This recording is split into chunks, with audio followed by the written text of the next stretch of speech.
कश्मीर का माजी अब 365 दिन पुरअमन गुजरते हैं एलजी मनोज सिन्हा।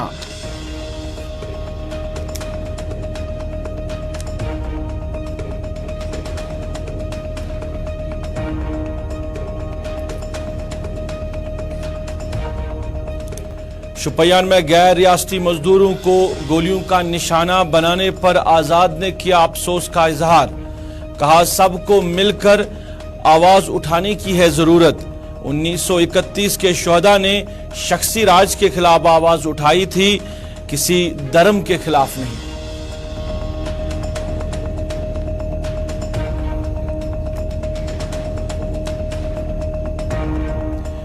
कविंदर गुप्ता को तवारीख का मुताला करना चाहिए। इस तरह के बयानात से अवाम में दूरियां पैदा होती हैं। 1931 के शोहदा ने शख्सी राज के खिलाफ लड़ाई लड़ी थी। सईद बशारत बुखारी।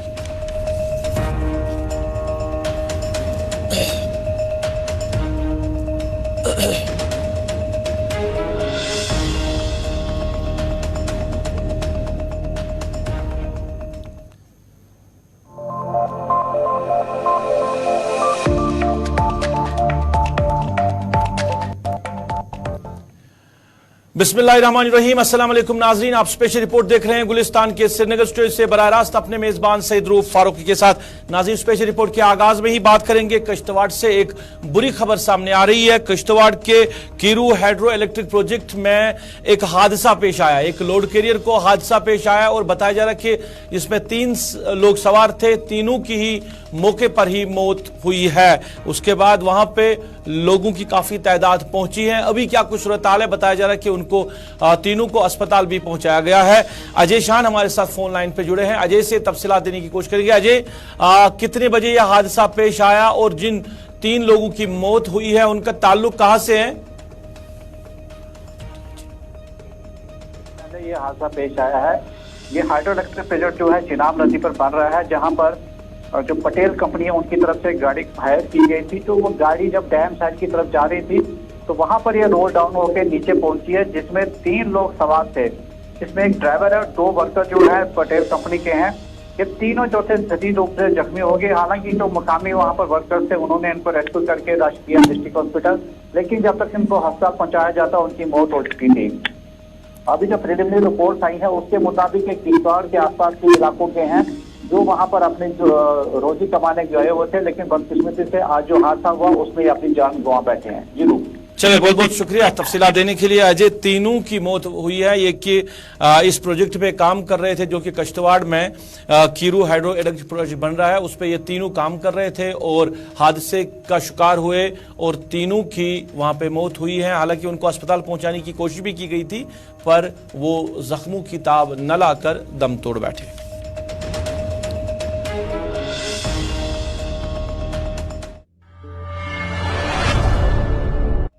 कश्मीर के लेफ्टिनेंट गवर्नर मनोज सिन्हा ने जम्मू कश्मीर के हालात के हवाले से बात की है कि हालात अब जम्मू कश्मीर के अंदर पुरअमन है। लेफ्टिनेंट गवर्नर मनोज सिन्हा ने कहा कि वो दिन गए जब कश्मीर में बंद की कालें मामूल हुआ करती थी, जब वादी में स्कूल और कॉलेज बंद रहते थे। उन्होंने कहा कि हड़ताल की कालें अब माजी की बात है। अब साल के 365 दिन पुरअमन तौर गुजर जाते हैं और हर रोज स्कूल और कॉलेज मामूल के मुताबिक काम करते हैं। लेफ्टिनेंट गवर्नर आज अमर सिंह कॉलेज श्रीनगर में तलबा से खिताब कर रहे थे और खिताब के दौरान उन्होंने इन ख्यालात का इजहार किया।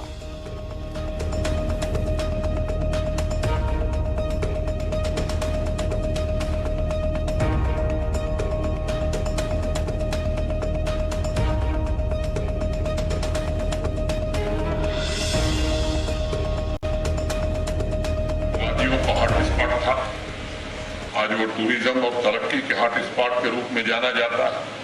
यहाँ बच्चे बैठे हुए हैं, रोज पड़ोसी मुल्क की कॉल पर स्कूल और कॉलेज बंद हो जाते थे, आपको पढ़ने का अवसर नहीं मिलता। अब वो दिन खत्म हो गए हैं जब किसी की कॉल पर स्कूल, कॉलेज और व्यापार बंद होगा यहाँ।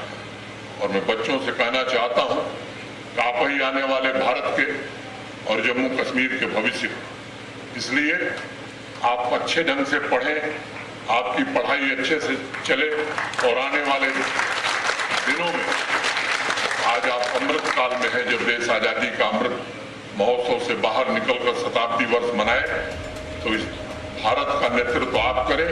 आपके नेतृत्व में भारत दुनिया की सबसे बड़ी अर्थव्यवस्था बने, इसके लिए आवश्यक है अमन, चैन और शांति।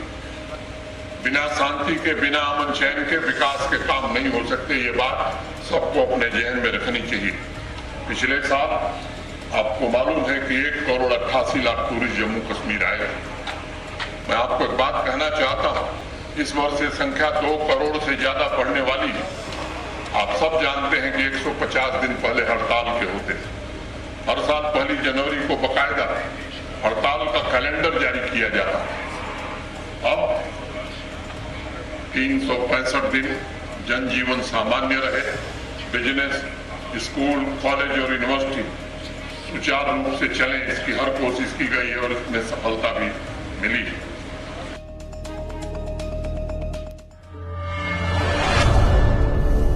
कल शाम देर गई शोपियान में गैर रियासती मजदूरों को गोलियों का निशाना बनाए, वो जख्मी हुए जिनका इलाज अस्पताल में चल रहा है।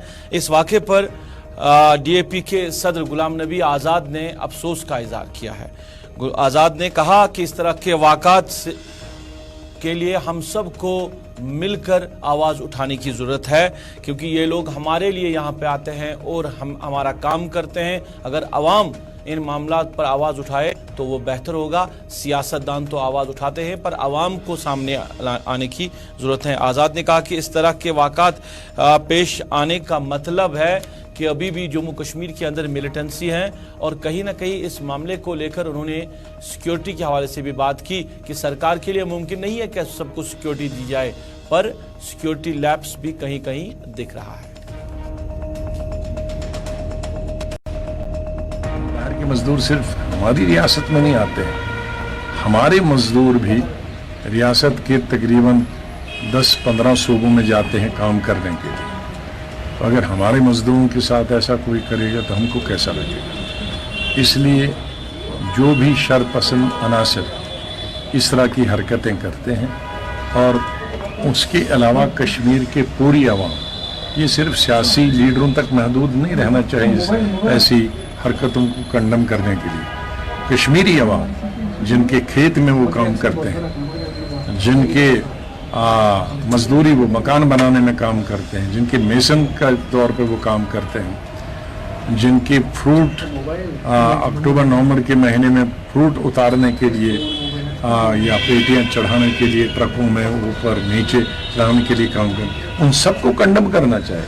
मुझे यकीन है कि अगर जम्मू कश्मीर के सारे अवाम कंडम करेंगे तो दोबारा कोई हरकत नहीं करेंगे। और देखिए हफ्ता दोस्त 3 सियासी पार्टियां कंडम करती हैं, तो ऐसी हरकत करने वाले समझते हो हमें तो अवाम कंडम नहीं करती। ये अवामी मसला होना चाहिए, और अवाम में ही ये खिदमत करते हैं, करने के लिए आते हैं। चलिए, गुलाम नबी आज़ाद ने 13 जुलाई 1931 के हवाले से बात की, और कल के दिन के हवाले से भी उन्होंने बात की। जिस तरह कल मज़ार शुहदा के अंदर किसी को जाने की इजाज़त नहीं दी गई है, और यहाँ के सियासी लीडरान, जिनमें खासकर साहब के वज़रा आला महबूबा मुफ्ती या उमर अब्दुल्ला, उन पर कदगन लगाना, उमर अब्दुल्ला को गाड़ी प्रोवाइड न करना, महबूबा मुफ्ती को घर के अंदर नज़रबंद रखना, इस सवाल के जवाब में गुलाम नबी आज़ाद ने कहा कि 1931 का वाक़ा शख्सी राज के खिलाफ था और ना कि किसी धर्म के खिलाफ। मुल्क में अगर कहीं शख्सी राज पर बात करते हैं तो वहाँ हिंदू मुसलमान को जोड़ा नहीं जाता है, लेकिन अगर यहाँ पर शख्सी राज के खिलाफ बात होती है तो यहाँ हिंदू मुस्लिम को जोड़ा जाता है।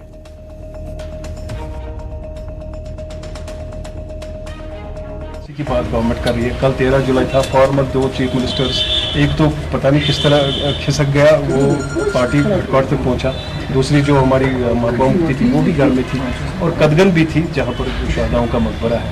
तो किस तरह आप इस चीज़ को देख रहे हैं? मुझे अफसोस है कि हैदराबाद में ये हिंदू मुस्लिम नहीं होता। अगर वहाँ शख्सी राज के खिलाफ कोई बोलता है, नवाब के खिलाफ, तो कोई मुसलमान मैंने देखा नहीं नाराज होते हुए। लेकिन यहाँ अगर हम शख्सी राज के खिलाफ बोलें तो वो हिंदू मुस्लिम हो जाता है। शख्सी राज एक डिक्टेटरशिप होती है। ये यहाँ थी पूरे हिंदुस्तान में, 562 स्टेटों में शख्सी राज था। वो कहीं हिंदू था, कहीं मुसलमान था। तो उसका मतलब नहीं है कि जहां शख्सी राज मुसलमान था तो हिंदू नाराज थे। वो सिस्टम था, डेमोक्रेसी वर्सेस डिक्टेटरशिप। तो इस बात को हमारे बहुत सारे लोगों को दिल से निकाल देना चाहिएगा कि बादशाह कौन था, वो हिंदू था या मुसलमान था, उससे मतलब नहीं है, एक सिस्टम के खिलाफ। 13 जुलाई 1931 के शुहदा को लेकर बीजेपी के सीनियर लीडर साबिक वजीर साबिक स्पीकर कविंदर गुप्ता ने बयान दिया और उन्होंने कहा कि जो 13 जुलाई 1931 को शहीद हुए थे वो देशद्रोही थे। इस बयान के बाद कहीं ना कहीं सियासी हलकों में खलबली मची है और सियासी लीडरान ने अपना रद्दमल इस पे दिया है। साबिक वजीर कानून सईद बशारत बुखारी ने इस मामले पर बात करते हुए कहा कि कविंदर गुप्ता जी को तवारीख का मुताला करना चाहिए। उन्होंने कहा कि ये लीडर इस तरह का बयानात देते हैं, इससे उनको कोई फ़ायदा हासिल नहीं होता है, बल्कि इससे आवाम में दूरियां पैदा हो जाती हैं और आवाम को बांटा जा रहा है। उन्होंने कहा कि जो 13 जुलाई 1931 को शहीद हुए थे लोग, उन्होंने शख्सी राज के खिलाफ जंग लड़ी थी। तब जम्मू कश्मीर एक अलग मुल्क था, वो हिंदुस्तान के साथ कोई इलाक़ नहीं था जब ये वाक़ा पेश आया। पर उन्होंने उस वक्त के शख्सी राज के खिलाफ आवाज़ उठाई थी, लड़ाई लड़ी थी, जिसमें उन्होंने शहादत दी थी। और उन शहीदों को आज भी याद किया जा रहा है, कल भी याद करेंगे और ताउम्र उनको याद किया जाएगा। तो बताइए खुदारा, जो अंग्रेजों के खिलाफ लड़ता है आप इसको शहीद बताते हैं, ठीक है मान लेते हैं हम, मुल्क के लिए जिसने जान दे दी। इधर हम भी वही प्रोसेस में थे कि हम भी राजवाड़े खत्म कर दें, महाराजा का रूल खत्म कर दें, डेमोक्रेसी आ जाए। उसमें भी जब लोगों ने एहतिजाज किया तो उनको मारा गया, तो हम उनको शहीद करार देते हैं और अभी तक मानते हैं, मानते रहेंगे। अब मुझे यह समझ नहीं आ रहा है कि अगर निजाम ऑफ हैदराबाद के खिलाफ वहां के मेजॉरिटी कम्युनिटी ने आवाज उठाई और फिर उसको भी मुल्क के साथ जम कर दिया गया उस स्टेट को, और नवाब ऑफ जूनागढ़ के खिलाफ भी आवाज उठाई गई, उसको भी मुल्क के साथ जम कर दिया गया। अगर वो चीज सही है तो यहां की जो तहरीक 31 की थी 13 जुलाई की, वो सही क्यों नहीं है? और अगर आप यहां पे उनको शहीद नहीं मानते हैं या उनको वो दर्जा नहीं देते जो उनको मिलना चाहिए, तो आप यहां पे महाराजा की छुट्टी करते हैं, ठीक है, तो फिर उधर निजाम ऑफ हैदराबाद की भी छुट्टी कर लीजिए ना उनके दिन पे, या इसके जूनागढ़ का जो नवाब था उस पर भी। ये डाइकोटमी कैसी है? मेरे हिसाब से बुरा भी नहीं मानना चाहिए, इनको तारीख का पता भी नहीं है शायद, मेरे हिसाब से। अदरवाइज मुझे नहीं लगता कविंदर गुप्ता जी जैसे शख्स जो स्पीकर भी रह चुके हैं और जो नायब वजीर आला भी रह चुके हैं, मुझे नहीं लगता कि उनको ऐसी बात कहनी चाहिए जिसका हकीकत से कोई ताल्लुक नहीं है।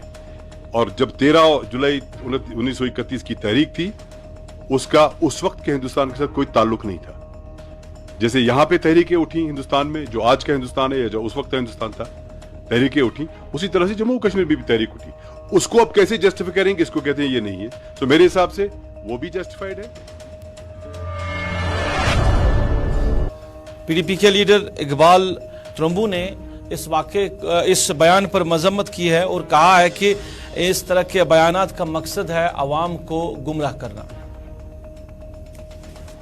हमारे प्राइम मिनिस्टर ने या हमारे होम मिनिस्टर ने अक्सर ये बताया है कि वो जम्मू कश्मीर के लोगों और गरीब लोगों के लिए काम करना चाहते हैं, लेकिन ग्राउंड पर वो काम कहीं नजर नहीं आ रहा है। हर कोई पॉलिसी जो है गरीब आवाम के खिलाफ हमको दिखाई दे रही है।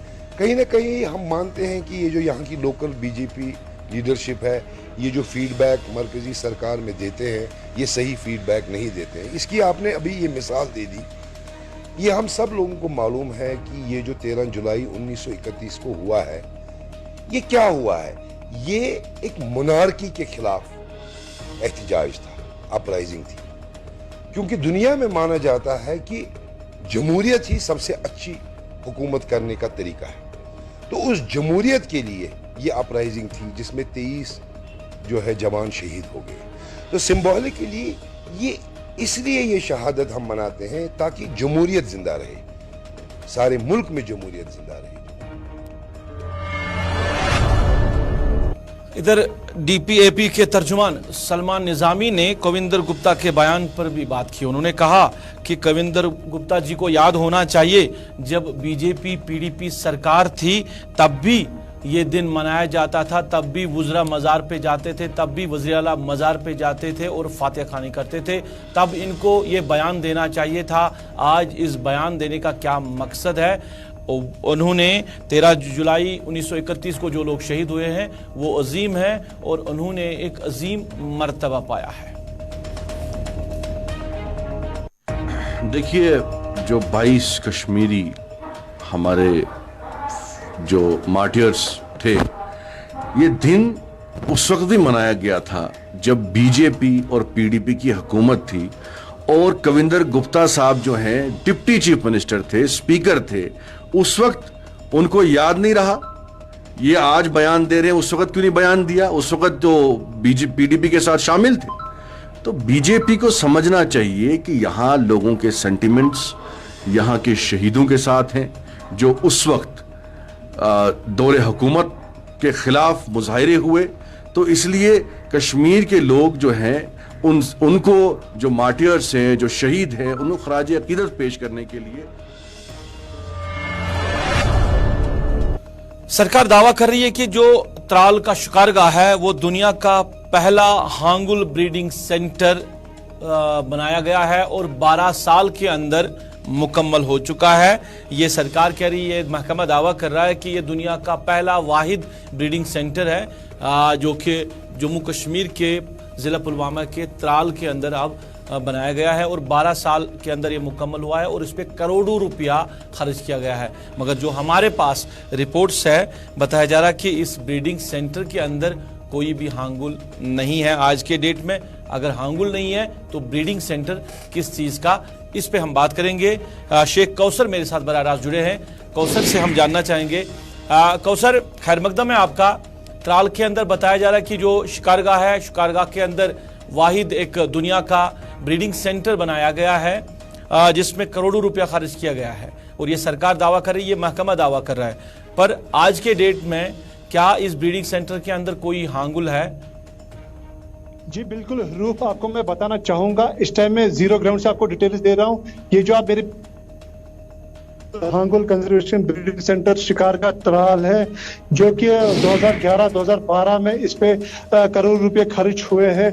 और ये जो लैंड आप देख रहे हैं, मैं अपने कैमरामैन को बता दूं कि ये आप देख रहे हैं, ये फेंसिंग, ये लगभग 3 हेक्टेयर लैंड पे जो पूरी फेंसिंग दी गई है। इसके साथ साथ आप देख सकते हैं कि पावर का इंतजाम रखा गया है ताकि इसके अंदर बियर या लीपोर्ड ना आए। कंसर्टीना वायर लगाई गई है, हर एक फैसिलिटी रखी गई है इसके अंदर। अगर हम अंदर बात करेंगे, यहाँ पे तकरीबन हाई रेजोल्यूशन 20 कैमरा लगाए गए हैं, पानी रखा गया है, सॉल्ट रखा गया है, हे ग्रास, इवन ग्रीन ग्रास रखा गया है। कहने का मतलब ये है कि हर एक फैसिलिटी रखी गई है ताकि ये जो ऊपरी का हिस्सा है, ये फॉरेस्ट इलाका है, वहां से इस सेंटर के अंदर हांगुल एंटर हो जाए। लेकिन अगर हम देखेंगे 12 साल में अभी तक हमने एक हांगुल भी नहीं देखा है इसमें। यहाँ तक कि जो तकरीबन 2012 या 2013 की बात करेंगे, यहाँ पे हमने देखा था एक हांगुल जो कि दाशीगाम से लाया गया था। उसके बाद इसको यहाँ पे लिपोर्ड ने अटैक किया था, तो उसके बाद आज तक हमने कोई इसमें हांगुल नहीं देखा। तो अगर हम बात करेंगे डिपार्टमेंट की, यहाँ पे जो सीसीटीवी कैमरास लगाए गए हैं उसमें 2 दिखे गए, लेकिन इनका ये कहना है कि अंदर इसमें अभी 2 पड़े हैं। तो लेकिन जब हमने इस हवाले से wild life warden Shopian range के साथ बात करने की कोशिश की, तो उनका कहना था कि मैं इस टाइम मीटिंग में हूँ, इस पर हम बात नहीं कर सकते, तो मैं शाम को कॉल करूंगा। तो उसके बाद जब हमने रेंजर, जो ट्राल का रेंजर है, उसके साथ बात की, तो उन्होंने कहा कि हमने कोशिश की थी कि हम लाएंगे दाशीगाम से तकरीबन 14 हमने किए थे, 14 हांगल उनको लाएंगे हेलीकॉप्टर के जरिए। तो लेकिन फिर वो मुश्किल हो गया सरकार के लिए। तो आप देख सकते कि इतनी फैसिलिटी रखी गई। कौसर, जिस मकसद के लिए ये बनाया गया है, ये ब्रीडिंग सेंटर, जिस पे करोड़ों रुपया खर्च किया गया और जो बताया जा रहा है कि ये वाहिद दुनिया का ब्रीडिंग सेंटर होगा। जिस मकसद के लिए बनाया गया था वो मकसद अभी तक मुकम्मल नहीं हुआ, क्योंकि आप कह रहे हैं कि साल 2012-13 में इस पे काम शुरू हुआ था, यानी 7-8 सालों के अंदर भी ये वहां पे हांगुल नहीं लाया गया है और जो मकसद सरकार ने दिखाया था वो अभी तक मुकम्मल नहीं हो सका।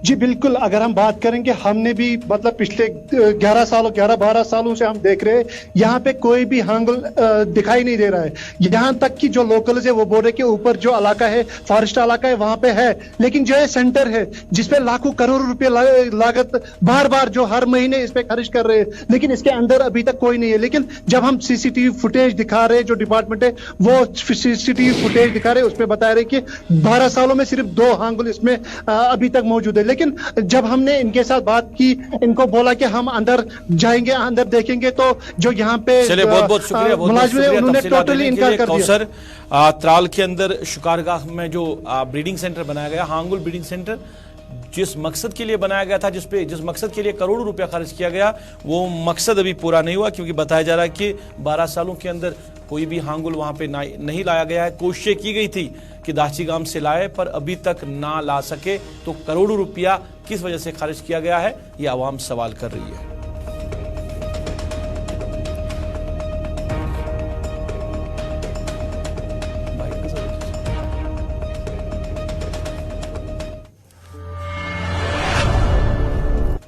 नाज़रीन, अमरीकी फल पर कस्टम ड्यूटी को कम कर दिया गया है, जिसकी वजह से एक नया बहरान जो है उसने जन्म लिया है। जनूबी भारत की मंडियों में 40% कश्मीरी मार्केट रह गया है। सरकार के इस फैसले के बाद फूड इंडस्ट्री को काफ़ी ज़्यादा नुकसान उठाना पड़ेगा, मुतासर होगी, यह कहना है फ्रूट एसोसिएशन बडगाम के सदर बशीर अहमद बाबा का। मेरा ये मानना है जो कस्टम ड्यूटी कम की गई है तो इससे हमारे फ्रूट के ऊपर इफेक्ट पड़ेगा, बिकॉज जो लास्ट ईयर हमारा फ्रूट इंडस्ट्री हिट हो चुका है ऑलरेडी। इस साल मौसम की जो मौसमी हालात रहे हैं हमारी वैली में, नामसाइद हालात, उन वजह से भी हमारा फ्रूट इस साल कम ही है, बहुत कम है।